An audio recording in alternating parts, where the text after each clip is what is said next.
Voilà, mesdames et messieurs, tous ces titres seront développés à 19 h lors de la grande édition d'information. Mais pour l'instant, mesdames et messieurs, sans plus tarder, nous abordons notre premier sujet, les musiciens et la politique. Combien de musiciens sont tentés, effectivement, donc d'embrasser la carrière politique? Pour en parler, nous avons sur ce plateau notre confrère Franck Ambanguito, journaliste du quotidien L'Avenir. Bonsoir Franck. Bonsoir. Alors, vous êtes là sur ce plateau pour nous parler donc d'une question d'actualité maintenant au niveau de la commission électorale nationale indépendante. L'heure est au suivi ou au dépouillement, à l'analyse des dossiers. Et parmi ceux qui ont déposé leurs dossiers figurent aussi certains musiciens qui, vous avez contacté ou vous le savez, qui ont posé leur candidature. En fait, écoutez, je voudrais rectifier, il n'y a qu'un seul candidat, en fait, c'est Adolphe Dominguez, qui est candidat provincial à Kindu, de la province de Maniema. Voilà, c'est le seul candidat en RD Congo.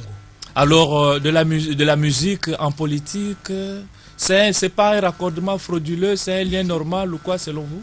Quand je l'ai approché, il m'a dit que c'est d'abord un métier libéral, et puis il m'a dit que Adolphe Dominguez m'a témoigné qu'il est leader d'opinion comme d'autres musiciens. Et par ses compositions, il peut valablement représenter la population, et puis en tant que leader d'opinion, il peut facilement aider au desiderata du peuple. C'est ça. Et par rapport à la biographie sommaire d'Adolphe? Non, Adolphe est né à Kinshasa en 67. Au fait, c'est un jeune homme, il s'appelle de son vrai nom, Elongo Lodi Ebonja. Il est de la tribu Koussou, c'est là où il a postulé au fait. Adolphe a fait la maîtrise à Paris, en marketing, il est diplômé des humanités scientifiques.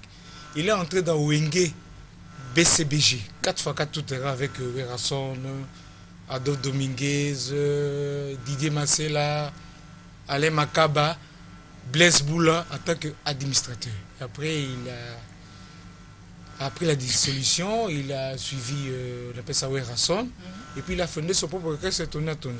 Au fait, il m'a expliqué lui-même qu'il est bien accueilli à Kindu.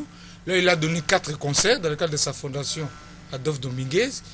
Il m'a dit que vraiment, je veux aider cette population, l'OTAN meurtrie, pour retrouver son chemin.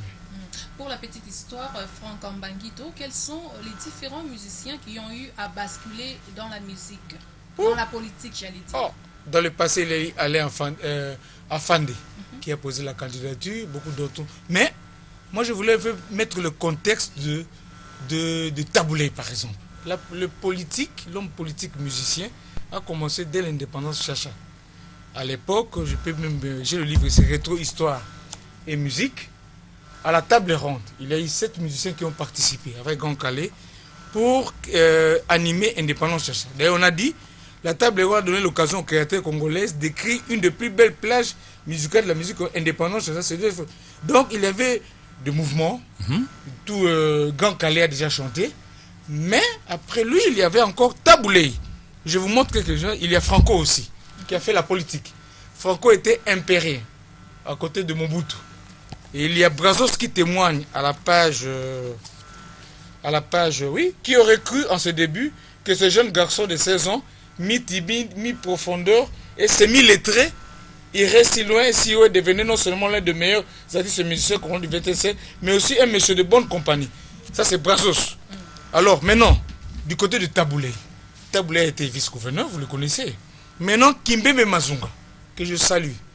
Il est maintenant l'actuel directeur général de l'ONATRA et de l'ex-ONATRA. Il a témoigné sur Taboulé. Avec sa pugnacité, sa témérité, il a fait voir aux Congolais que le musicien n'était plus ce damné de la société et que la musique, une profession réservée aux ratés. Il a montré que dans notre pays, un musicien peut gravir des échelons, en politique notamment, et mériter de l'hommage suprême de toute une nation, comme ce fut le cas le 9 décembre 2013, jour de... Donc il y en a quand même eu des musiciens qui ont, selon vous, réussi en politique. En politique. Ouais, ça va. Alors, oui, c'est là. Alors, Franck, y a-t-il des risques? Non, il y a plusieurs risques. Dans l'exercice de la politique? Il y a plusieurs risques. Plusieurs risques, je parle au moment de parler de musiciens engagés, même au niveau international. Alpha Blondy, il est en exil. Il y a Bob Marley, qui était troisième personnalité en Jamaïque, qui a eu des problèmes politiques. à Brazzaville, il y a Franklin Bouka qui a été assassiné. Il y a président de Bana Potopoto, hein, qui a été aussi assassiné.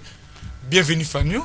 Donc, au fait, on a remarqué que la politique et les artistes, parfois, ça ne s'accorde pas. Il y a eu beaucoup de dégâts.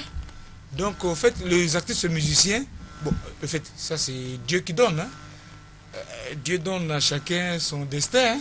Mais on a remarqué que la plupart des musiciens qui font la politique ont eu de certains problèmes. Lucky Dube a été assassiné aussi en Afrique du Sud. Ici au pays, je l'ai répété, j'ai dit, Franco a eu des problèmes en tant qu'impérial à côté de Mobutu.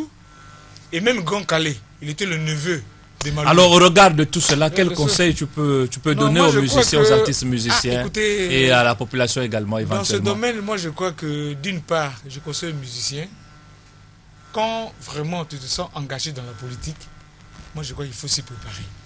Mais en tant que leader d'opinion, quand tu sois capable, allez, vas-y. C'est ça, je conclue par là.